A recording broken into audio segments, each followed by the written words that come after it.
L'échiquier international, soyez les bienvenus. Pilonnage sioniste sur Gaza, opération sans précédent en termes de victimes. La barre des 5000 morts est sur le point d'être franchie, dont 2000 enfants depuis le début des bombardements. Selon le rapport de l'UNICEF, 1 million d'entre eux auraient besoin d'une protection urgente. Le pire pourrait être devant nous, puisqu'on murmure ici et là qu'une invasion terrestre sioniste est prévue incessamment sous peu. Les convois humanitaires ont débuté. L'Algérie a dépêché sur place des marchandises de première nécessité. À Gaza, on manque de tout, de l'eau, du pain, de la place aussi, quand des bombardements tombent du ciel et surtout d'infrastructures hospitalières, celle-ci étant devenue un objectif militaire par l'occupant. Comme la tragédie de l'hôpital d'El Ahli, l'objectif de prime abord semble tomber sous le sens. L'opération sioniste aurait pour dessein de détruire, faire table rase de Gaza. Tabula rasa de tout ce qui touche de près ou de loin à la Palestine. En tout, 4000 tonnes de bombes seraient tombées sur Gaza. Un tonnage qui rappelle aux férus d'histoire ceux de l'opération du Blitzkrieg nazi durant la Seconde Guerre mondiale. 35 000 réfugiés tentent de s'abriter tant bien que mal dans les tentes situées au niveau de la partie sud. En tout et pour tout, ce sont à peu près la moitié de la population qui a été déplacée. Le tableau tragique dure avec des images d'enfants morts qui soulèvent l'émoi dans toutes les capitales occidentales au vu des rassemblements de soutien. Mais au milieu de cet enfer à ciel ouvert, une éclaircie se dégage, peut-être celle de l'union d'un peuple.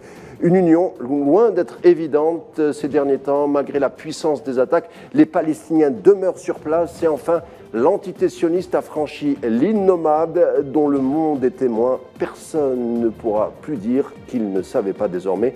Et ce soir, après avoir consacré les précédentes éditions sur la tragédie palestinienne et Razaoui, en particulier en donnant la parole à des historiens, des analystes, des militants ou de simples observateurs, ce soir on a souhaité prendre de la distance un peu avec les événements en donnant la parole à deux écrivains, deux manieurs de plume, deux artistes, un homme et une femme pour évoquer cette tragédie historique arabe, cette plaie béante qu'est la Palestine meurtrie, mais à travers les mots. La Palestine, depuis 1948, laisse tout arabe ou moyen-oriental, maghrébin, voire humain, inconsolable. Les mots de Palestine, quand deux écrivains s'expriment, c'est tout de suite.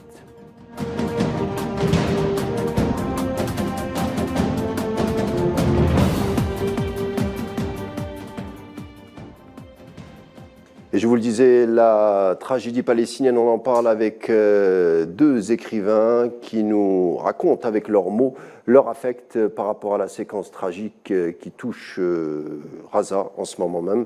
Je salue et remercie en premier lieu Regina Snifer, auteure, historienne, à votre manière notamment, avec un ouvrage remarqué sur la veuve d'Anton Saadé, une figure tragique à travers, c'est un livre à travers, que vous racontez à votre manière le Moyen-Orient à travers un couple sur l'histoire de la Syrie, du Moyen-Orient. Également, vous êtes militante avec le fameux « J'ai déposé les armes, une femme dans la guerre du Liban », où vous questionnez le Moyen-Orient, ce Moyen-Orient bouillonnant qui est au cœur de votre réflexion. Et merci d'être des nôtres, madame. Je vous remercie de m'avoir invité et me donner la parole. C'est un plaisir également avec... de notre histoire et de l'histoire de l'humanité. On va en parler, madame, dans un instant. Également avec nous, poète, mais surtout historien, avec Palestine, le plus grand hold-up du XXe siècle, ou Israël, prélude d'un déclin programmé. Bienvenue, Mohamed Talbi, merci d'être des nôtres. Bonsoir, monsieur. Je vous remercie pour votre invitation. C'est un plaisir, mais avant de lancer les échanges, madame, monsieur, un mot d'actualité tout de même avec ce prochain sujet où on évoque le nombre de réfugiés palestiniens qui augmente à cause des bombardements. Un sujet signé Iman Mirat. L'Office de secours et de travaux des Nations Unies pour les réfugiés de Palestine dans le Proche-Orient a mis en place ce jeudi dernier le camp Al-Mawassi à Khan Younes, dans le sud de la bande de Gaza, pour abriter les personnes déplacées fuyant les bombardements sionistes. Depuis le 7 octobre dernier, près d'1 million de Palestiniens ont fui leur foyer du nord vers le sud de Gaza pour échapper aux incessantes frappes aériennes sionistes. Plus de 35 000 réfugiés palestiniens sont abrités désormais dans le camp de tente de Khan Younes depuis que l'armée sioniste a ordonné la semaine dernière aux Gazaouis de se déplacer vers le sud de Gaza. Je viens du nord de Gaza, de Beit Lahia. Nous fuyons les frappes aériennes israéliennes continues sur notre quartier. Nous fuyons le gaz et le phosphore. Nous avons dû évacuer ici à Khan Younes pour protéger nos enfants et nous-mêmes des bombardements continus. Les conditions de vie dans ces camps restent précaires, point d'eau ni de carburant. Les réfugiés attendent d'avoir accès aux aides humanitaires, arrivées samedi à travers Rafah, mais la mise en place de leur distribution nécessitera quelques jours. Au 16e jour du génocide sioniste, en plus du siège total imposé aux Gazaouis, les forces de l'armée sioniste continuent de bombarder la bande de Gaza, tuant 4741 Palestiniens, dont 1903 enfants, selon le dernier bilan du ministère palestinien de la Santé. Alors, Regina Sniffer, commençons par vous. Actualité oblige, on souhaite vous entendre sur les événements qui secouent et endeuillent Gaza. La blessure du Moyen-Orient se fait plus béante, une blessure dont il est question dans vos ouvrages. Est-ce que vous avez un mot d'abord à nous dire par rapport à ces événements tragiques? Quel mot? Quel mot? Les mots MAUX sur Gaza. Oui, mais je veux dire, les mots manquent devant ces images, devant cette horreur qui se passe sous nos yeux. Effectivement, moi j'ai toujours cru à la force des mots, M-O-T-S, mais des mots justes, puisque pas n'importe quel mot, et aujourd'hui malheureusement on entend beaucoup de mots qui sont faux, qui sont injustes, qui nous mettent aussi dans le brouillard. Alors, face à ces mots, M-A-U-X, de l'injustice, il faut des mots justes. Et c'est ça qu'il faut trouver et c'est ça qu'il faut dire. Puisque, je veux dire, nous sommes dans une guerre globale où les mots participent à cette guerre-là. Les mots injustes participent à créer des mots M-A-U-X aussi. Et il faut retrouver les mots justes pour faire face aux mots du M-O-T-S, du monde VUCA dans lequel on nous met des mots volatiles, les mots des réseaux sociaux par exemple, des mots qui traduisent l'incertain, on confond qui est la victime et qui est le bourreau, des mots complexes où on ne voit plus la vérité et des mots ambigus. Alors face à ça, il faut absolument de notre côté mener une guerre aussi pour que les mots soient justes, vrais, utiles et que ce soit aussi des mots du cœur, puisque face à ces images-là, on a l'impression que l'humanité est en train de perdre sa tête et son cœur. C'est pour ça les mots sont importants et il faut savoir les utiliser et trouver les mots justes dans cette guerre-là. Et merci de m'avoir donné la parole pour parler de ça. Je reste encore un peu avec vous, Regina Sniffer. La figure de l'écrivain arabe est caractérisée par une forme de pudeur, même face à la tragédie. On connaît des écrivains qui ne s'adonnent pas peut-être à la victimisation, l'armoiement.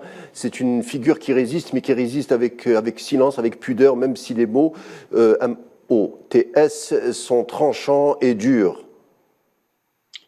Oui, vous avez raison. C'est pour cela que je dis, c'est votre initiative de faire parler des écrivains est précieuse, puisque comme nous sommes dans une guerre systémique, c'est-à-dire une guerre qui dépasse la réalité, je vais dire, du terrain, qui est... on utilise tous les moyens dans cette guerre, l'image comme toujours, bien sûr, mais les technologies aussi, les opinions publiques. Il faut en face un engagement fort, un engagement pour la justice, pour rentrer en guerre avec l'écriture, avec les mots, avec nos paroles, autant qu'on peut, pour faire valoir la justice et la vérité dans cette tragédie qui s'appelle la tragédie palestinienne. Alors, je me retourne vers Mohamed Taleb. C'est vrai, toute guerre est aussi une guerre des mots, des récits, du narratif. Pour les uns, par exemple, il s'agit de la résistance palestinienne. Pour d'autres, peut-être des nihilistes. On parle aussi d'attaques préventives. D'autres parlent d'agression. C'est aussi une charge de mots qu'on échange de part et d'autre. Moi, je pense que, tout d'abord, je voudrais dire ceci, qu'il y a une contradiction assez importante entre l'expression des populations des pays arabes et avec les représentants, les politiciens des États arabes. Il y a eu à Alger récemment une manifestation au niveau de toute l'Algérie en signe de solidarité pour le peuple ghazaoui et en général pour le peuple palestinien, mais je vois qu'il n'y a pas eu cette attitude au niveau de l'expression politique des États arabes. Il y a je dirais pas un silence total, mais une absence remarquable par rapport à ce qui se passe sur la scène médiatique sur le plan international. Nous avons une faiblesse assez importante de ce côté-là au niveau des pays arabes et nous n'arrivons pas à nous exprimer sur la scène internationale. Et là, je rejoins un peu Madame Regina qui parlait tout à l'heure de mots et de mots aussi. Le peuple palestinien subit une tragédie qui ne date pas d'aujourd'hui. Elle date d'au moins un siècle déjà, si ce n'est pas plus. Et cela continue. Et ce que je remarque, c'est toujours avec un peu le consentement ou le consensus du monde occidental, ou du moins d'un rapport de force qui s'est créé, disons, à la suite de la Deuxième Guerre mondiale, dominé surtout par les États occidentaux, les pays occidentaux, et qui appuie pratiquement toujours les politiques israéliennes, les agressions israéliennes et toute la violence au nom d'un soi-disant droit à la défense. Et ça, devant cela, les pays arabes, les États arabes n'arrivent pas à exprimer le refus de ce genre de situation. Voilà. Alors, Mohamed Taleb, dans un de vos ouvrages dont le titre est sans ambiguïté, Israël, prélude d'un déclin programmé, l'entité sioniste actuellement opte pour la tabula rasa, je le disais dès l'entame, le chaos et surtout la mort. On répand la mort aveuglément. Un mot sur ces opérations. Est-ce que cette opération, ce va-tout, on va dire, qui détruit absolument tout et qui répand la mort, est-ce que c'est une étape avancée de ce fameux suicide dont il est question dans votre ouvrage, dont j'ai cité le titre? De ce fameux, pardon? Est-ce que c'est un suicide avancé concernant le déclin ou la fin de l'entité sioniste dont vous parlez dans l'ouvrage? Peut-être que cette dernière opération est assez remarquable du point de vue de la violence, de l'horreur, et cela, disons, pousserait les gens sur la scène internationale, je veux dire les États. Et comme nous assistons en ce moment à un changement de rapport de force, nous avons la naissance devant nous d'un monde multipolaire où l'ancien monde est en train de disparaître, si l'on veut, ou du moins de disparaître lentement, mais peut-être sûrement, et qui portera sans aucun doute à la condamnation de l'entité sioniste sur ces dernières, non seulement sur ces dernières violences auxquelles on assiste actuellement, mais sur ce qui s'est passé bien avant, évidemment, entre autres, sur ce qui se passe en Cisjordanie, ou ce qui s'est passé en Cisjordanie, à Jérusalem, etc., avec le lancement, l'établissement de nouvelles colonies toujours illégales et toujours condamnées par les instances internationales, l'ONU et le Conseil de sécurité, concernant non seulement la Cisjordanie, mais aussi la capitale de la Palestine, Jérusalem-Est. Et ce nouveau rapport de force entraînera, selon moi, un changement de paradigme par rapport à la question palestinienne. Voilà. Alors, Regina Sniffer, vous êtes, à travers vos travaux, intéressée justement à la tragédie du Moyen-Orient, à travers l'histoire. Pourquoi on a l'impression que celle-ci, celle qui touche Gaza, est un peu différente? Moi, je dirais elle révèle beaucoup de choses. Elle révèle déjà la tragédie humaine liée à l'histoire du colonialisme, qui est bien sûr, l'Europe n'est pas la seule à l'origine, et l'Occident, de cette histoire d'impérialisme colonial, mais elle est la principale. L'Occident est le principal acteur dans cette histoire-là, c'est-à-dire l'histoire des conquêtes, de l'esclavage, des exterminations, ce qu'on voit un peu sous nos yeux à Gaza actuellement, l'exploitation économique. C'est l'Occident et toute son histoire est marquée par cette histoire de colonialisme.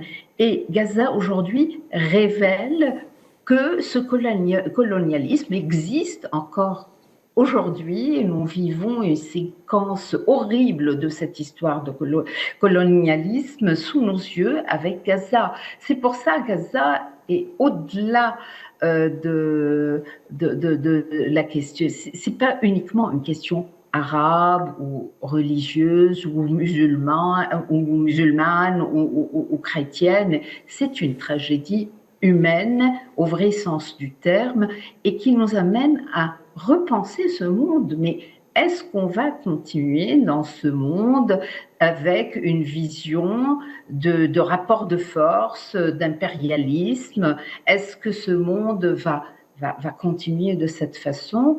Où Gaza peut-être va être l'alerte pour nous dire pensons un monde différent. Il y a d'autres routes qui existent dans le monde que la route de l'esclavage et du colonialisme. Il y a d'autres moyens de vivre ensemble et de construire un autre monde. Et c'est pour cela que ce qui se passe à Gaza aujourd'hui, je pense, effectivement, est comme une alerte, comme une onde de choc que nous devons, qui doit nous faire penser au monde qui arrive et quel monde on veut continuer, dans quel monde on va continuer à vivre. Et les Gazaouis le payent physiquement. Ils sont en première ligne de cette bataille-là. Alors, Regina Sniffer, vous êtes à Beyrouth. Comment on voit les événements gazaouis de là-bas? On sait que les observateurs, en tout cas les plus pessimistes, prétendent que le Liban a déjà un pied dans cette guerre. Comment la population libanaise entrevoit peut-être le futur ou les futures batailles où le Liban serait malheureusement impliqué? Écoutez, dans cette région, nous sommes liés par la géographie et par l'histoire, et ça, on ne peut pas le nier. Bien sûr, ce que je vous disais tout à l'heure, c'est que certains voulaient mettre ce conflit sur un plan plutôt un monde musulman contre un monde peut-être juif ou occidental. C'est une fausse analyse. Le fameux choc des civilisations. Voilà, le choc des civilisations. Je pense que c'est une guerre de la justice contre l'injustice principalement, et de la dignité contre un monde de pouvoir et de domination. Oserez-vous dire que c'est une guerre aussi entre le bien et le mal? Je n'irai pas jusque-là, j'aime pas, mais c'est plutôt la dignité et la justice contre l'injustice et un monde de cet esprit de colonialisme et de rapport de force et un monde impérial en fait. On est au 21e siècle, il faut qu'on termine avec tout ça, il faut qu'on passe à autre chose. Le monde est fatigué de cette vision qui est bien sûr ancienne, mais qui a démarré à Rome avec... Vous voyez, moi j'ai l'impression que ce monde-là, ce monde qui était bâti sur le schéma de Rome, où il y a Rome, qui n'a pas de frontières, et qui a des limes, on appelait ça des limes, et il y a le monde de la civilisation romaine, et les autres qui sont les barbares, le monde barbare. Il y a certains qui continuent à voir le monde ainsi. Ah ben ça suffit maintenant. Et peut-être Gaza le paye, et le paye pour nous, et peut-être Gaza, c'est un point de départ pour qu'on change ce monde-là. Alors, Mohamed Taleb, vous avez écrit un livre, un autre, Palestine, le plus grand hold-up du XXe siècle, un hold-up dont des figures officielles sionistes à l'orée de leur vie, par exemple Ben Gourion, qui dit à la fin de sa vie pourquoi les Palestiniens devraient nous faire confiance, on a volé leurs terres. Donc comme ça, il y a une espèce de sursaut de conscience, où on peut aussi citer le Golda Meir, la seule Premier ministre du pays, qui s'est flanqué d'un « Si j'étais palestinien, je ne signerais aucun traité de paix avec les Palestiniens. Comment le pourrais-je? Nous avons volé leurs terres. » Même le sinistre Sharon, en évacuant faussement Raza, puisqu'il a évacué, mais il a gardé les clés de cette prison à ciel ouvert, a lâché quelques bribes en évoquant une situation coloniale avant de succomber dans le coma. Donc c'est une vérité qu'on tente de cacher, mais qui finit par émerger même chez l'envahisseur ou le colon. Absolument. Et l'occupation de la Palestine a démarré non pas en 48, mais déjà à la fin du 19e siècle. Disons d'une certaine manière, à partir de 1870, nous avons un Adolphe Crémieux qui était dans la direction de l'Alliance israélite universelle. C'est l'auteur du fameux décret Crémieux en Algérie de 1870 qui donnait la nationalité aux Juifs d'Algérie. Et ils ont fondé une école en 1870 déjà. Ils avaient fondé une école d'agriculture près de Jaffa, en Palestine bien sûr, alors que la Palestine était encore sous administration ottomane. Il s'agit d'une propriété de 300 hectares qui a été mais elle a été donnée contre un paiement d'une partie des dettes de l'Empire ottoman en ce moment-là. Et puis ça a redémarré à partir de 1881, après les programmes qui se sont produits en Union, c'était pas encore l'Union soviétique, en Russie tsariste et en Pologne, c'était un premier contingent, disons, on appelle ça Aliyah chez les Israéliens, et c'est déjà 30 000 Juifs qui quittent cette région pour aller s'installer en Palestine. Suit un deuxième contingent entre 1904 et la Première Guerre mondiale, le début de la Première Guerre mondiale. C'est quelques 60 000 Juifs qui vont s'installer en Palestine. Entre-temps, le fondateur du sionisme politique, c'est Theodor Herzl, et c'est lui qui a pratiquement donné naissance à ce mouvement d'émigration vers la Palestine. Et puis on a assisté déjà pendant ces premières années d'émigration juive en Palestine, au premier au premier, conflit entre Palestiniens et Juifs, les Juifs appartenaient à des classes différentes.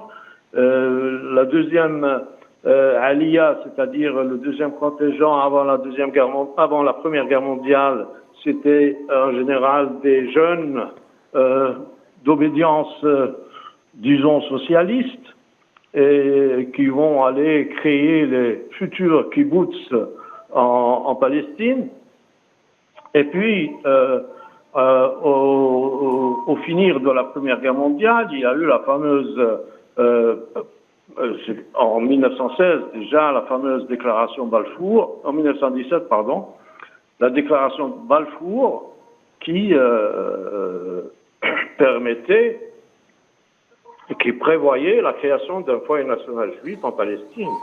Et c'est ça le début de la tragédie, le début, officiel de la tragédie palestinienne. Alors, Mohamed, donc, c'est l'Empire britannique qui a mis sur les rails le mouvement colonialiste sioniste en Palestine. Mohamed Taleb, je vous interromps, on reprend la conversation tout de suite après cette petite coupure publicitaire. On revient.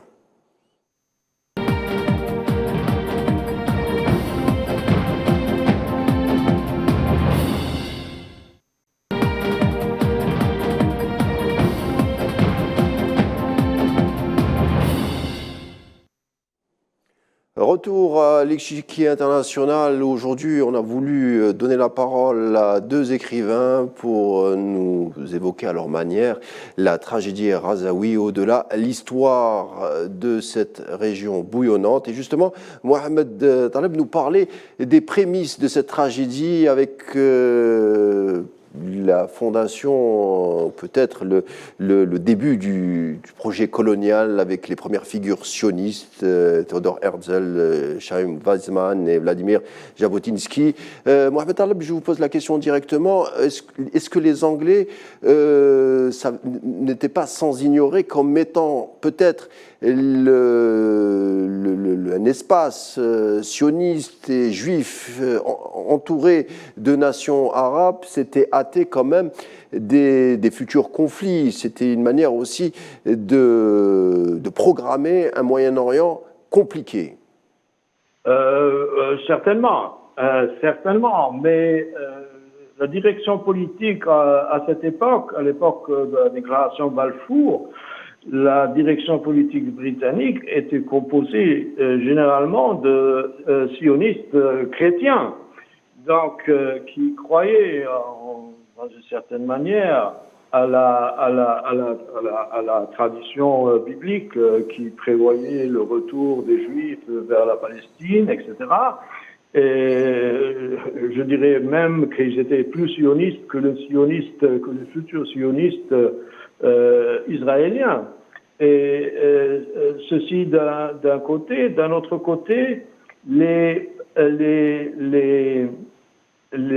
Israéliens, c'était pas encore des Israéliens à l'époque, mais c'était des sionistes, disons que les Britanniques avaient besoin des sionistes pour aller s'installer en Palestine, non seulement en Palestine, mais au Moyen-Orient. Et n'oublions pas qu'il y a eu les accords Saïx-Picot de 1916 qui ont décidé du partage du Moyen-Orient après la défaite, disons, ou l'effondrement de l'Empire ottoman. Et c'était le partage entre la France et l'Empire britannique. Et les Britanniques, ils étaient en train, en 1916-17, ils étaient en train, disons les Alliés, ils étaient en train de perdre le conflit avec l'Empire austro-hongrois et avec l'Allemagne, et ils avaient besoin des sionistes qui leur apportaient l'appui des Américains pendant le conflit mondial. Et c'était une assurance pour eux, pour l'occupation du Moyen-Orient, ou du moins de la partie qui se sont réservées avec les accords Sykes-Picot. Donc, c'est à travers les sionistes qu'ils pouvaient aller s'installer au Moyen-Orient. Et comme il y avait déjà le pétrole au Moyen-Orient, en Irak, et non seulement en Irak, mais en Iran aussi, donc c'était l'intérêt majeur pour les Britanniques de s'installer dans cette région. Mohamed Taleb, merci pour ce rappel historique. Donc les poètes, les écrivains, les artistes en général ont tous parlé à leur façon de la plaie palestinienne et de la plaie arabe, qu'ils s'appellent Adonis, Edouard Saïd, Elias Khouri, des œuvres qui évoquent un drame avec une forme de pudeur, je le disais au début. Justement, on en écoute l'un d'entre eux, et c'est pas n'importe qui, puisqu'il s'agit de Mahmoud Darwish. السماء ولا الدماء ولا الشراع ولا الأمام ولا الوراء حاصر حصارك لا مفر سقطت ذراعك فالتقطها واضرب عدوك لا مفر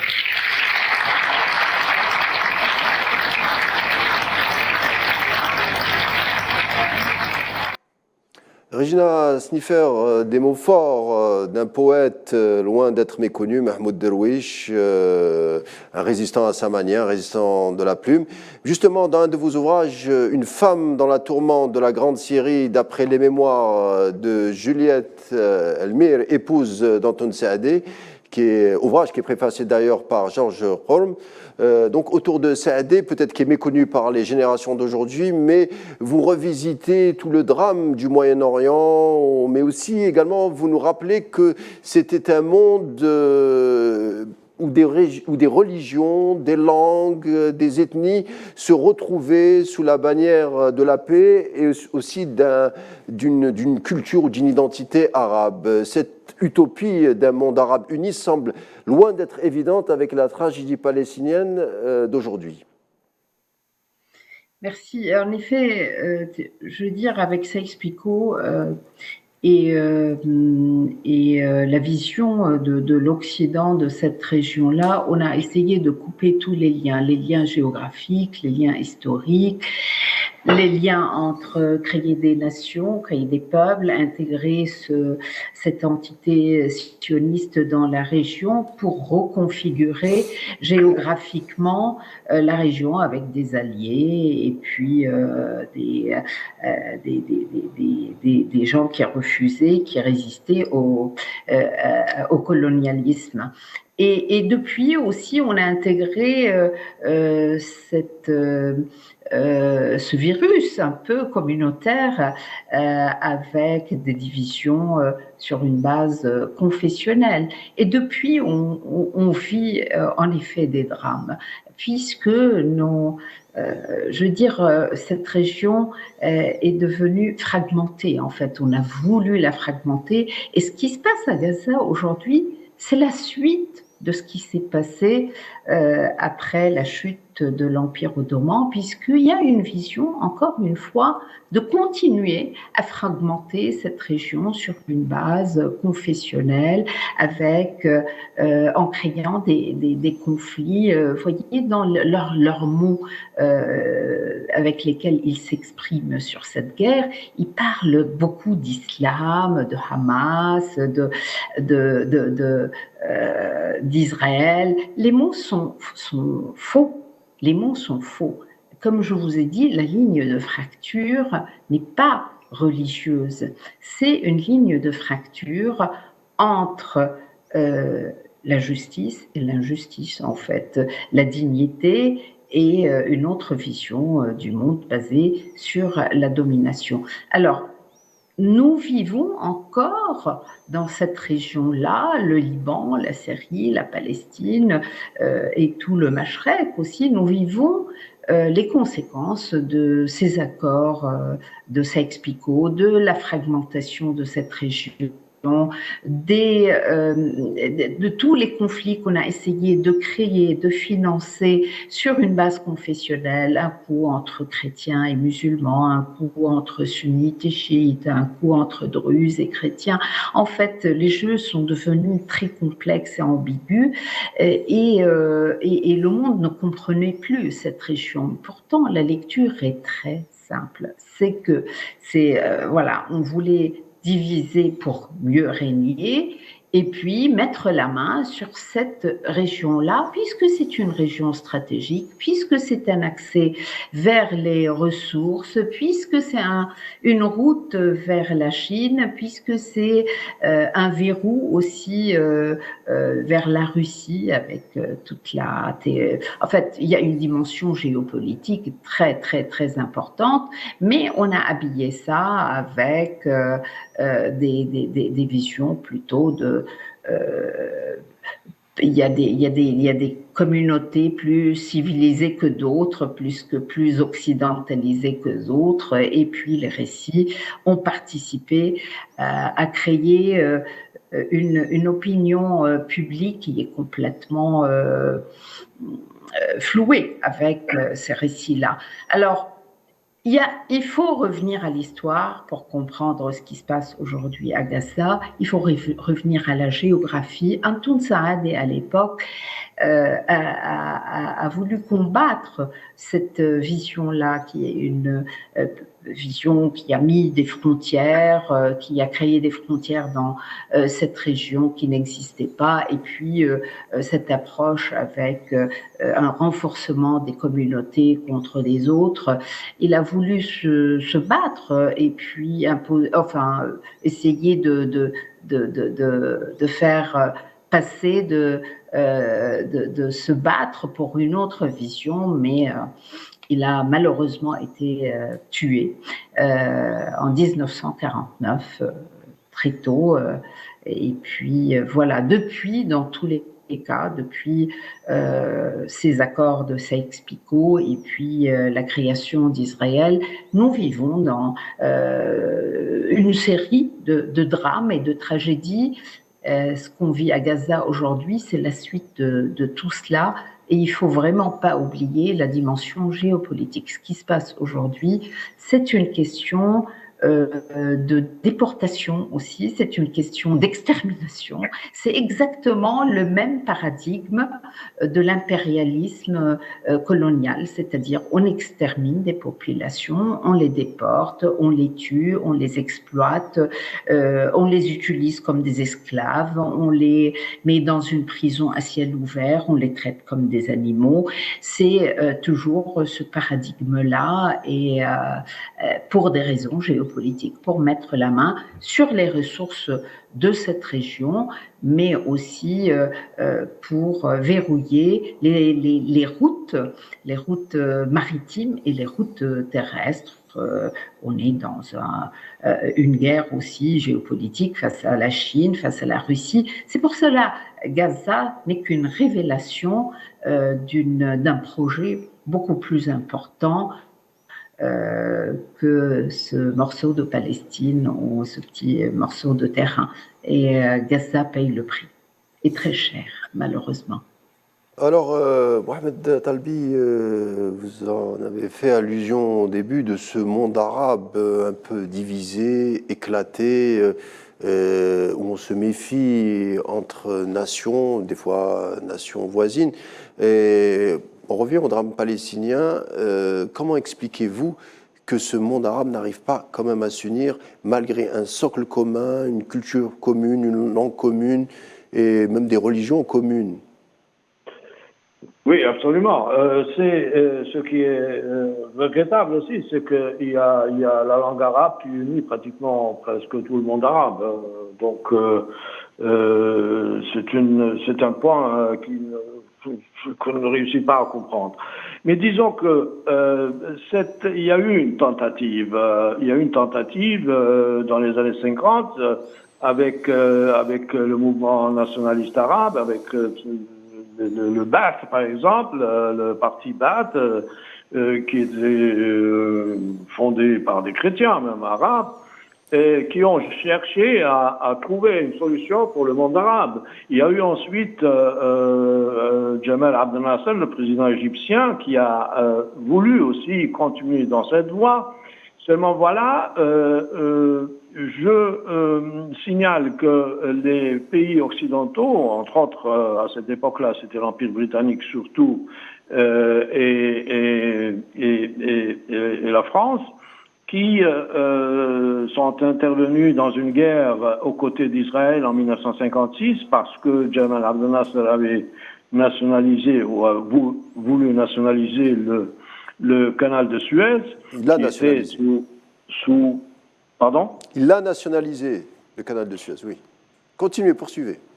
Oui, et il voulait nationaliser le canal de Suez, qui était pratiquement sous la propriété entre Français et Britanniques. Britannique, oui. Et Israël,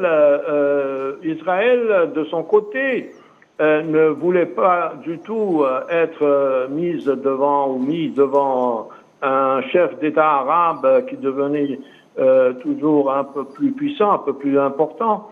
Donc, ils avaient peur d'un homme de cette stature. Et donc, ils ont inventé, dès que le président Nasser a eu cette décision de nationalisation, ils se sont mis d'accord avec les Britanniques et les Français pour déclarer une guerre. Ils sont intervenus en premier, les Israéliens, bien sûr, et comme l'Égypte était encore assez forte pour disons, répondre à l'agression israélienne, alors les Britanniques et les Français sont intervenus aux côtés de l'armée israélienne. Et finalement, nous étions toujours dans une ambiance de guerre froide. Les États-Unis étaient en conflit avec l'URSS, mais à ce moment-là, ils se sont mis d'accord pour mettre fin aux hostilités. Voilà, d'un côté, les Israéliens ne veulent pas d'un chef d'État arabe qui soit puissant ou d'un État arabe qui soit puissant.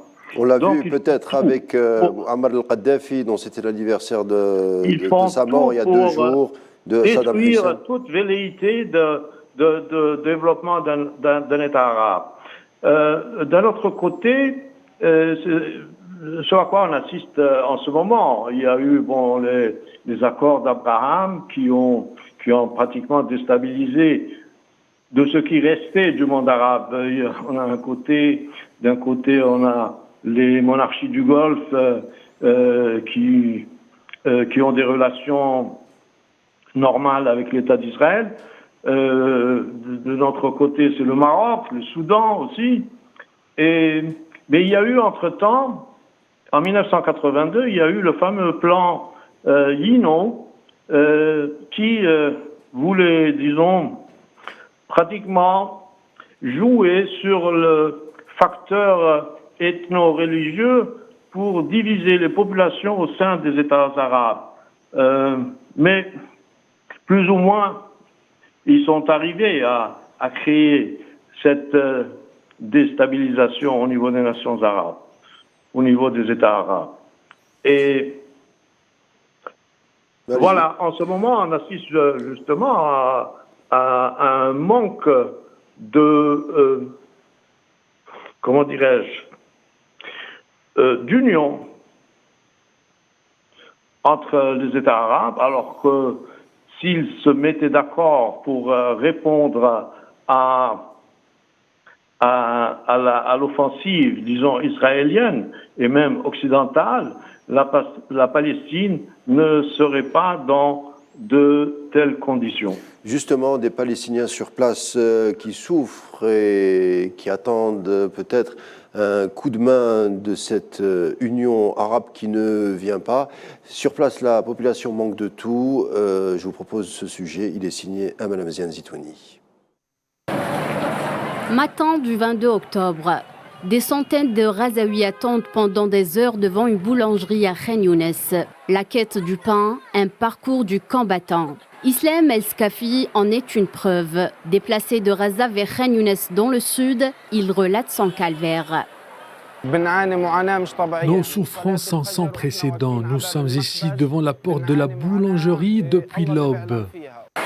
À Khan Younes, les familles rationnent le pain et s'inquiètent de ce qui pourrait arriver si la situation persiste ainsi.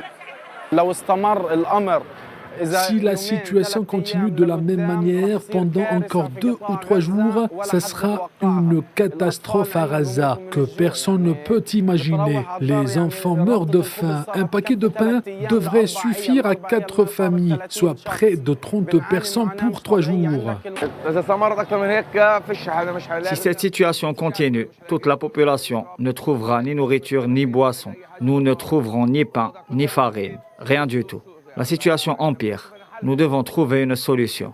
Ce n'est pas juste. Les conditions de vie sont si mauvaises et certaines personnes sont déplacées et ne peuvent ni manger ni boire.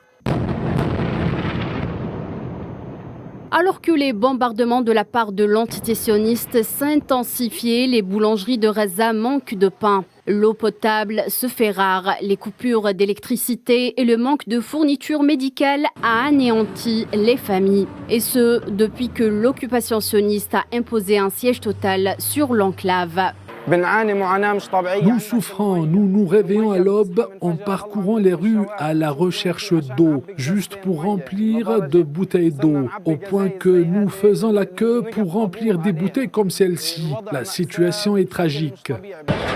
Au 16e jour du génocide à Gaza, les aides alimentaires affluent tant bien que mal à la bande de Gaza. Des aides attendues ardemment depuis des jours par une population palestinienne exsangue. Alors, Regina Snifer, on arrive à la fin de notre rendez-vous du jour. Malgré les images un peu difficiles, les bombardements, où une population razaoui manque de tout, est-ce que vous y voyez quand même une note d'espoir de cette population palestinienne qui résiste, qui s'unit, qui continue à rester sur place, à demeurer sur place? Est-ce que malgré tout, il y a de l'espoir, selon vous? Moi, je dirais 2 mots, puisqu'on a démarré par les mots. D'abord, dignité. Les Gazaouis, les Palestiniens nous donnent une leçon et nous disent que la dignité est plus importante que la vie. Et c'est la dignité qui est en question. C'est pour cela que Gaza n'est pas uniquement une tragédie palestinienne, c'est une tragédie humaine, au-delà de la tragédie arabe. Et puis un deuxième mot, rapidement. La peur, rapidement. Celui qui a réussi à vaincre sa peur a gagné. Alors Gaza a déjà gagné. Merci pour ces mots, Regina Snifer. Je rappelle que vous êtes historienne, auteure. Merci d'avoir été des nôtres. Je remercie également Mohamed Taleb, historien. Merci d'avoir nourri la conversation et le débat du jour. L'Ishki International arrive à sa fin. Tout de suite, la suite des programmes sur Al 24 News et je vous dis à demain.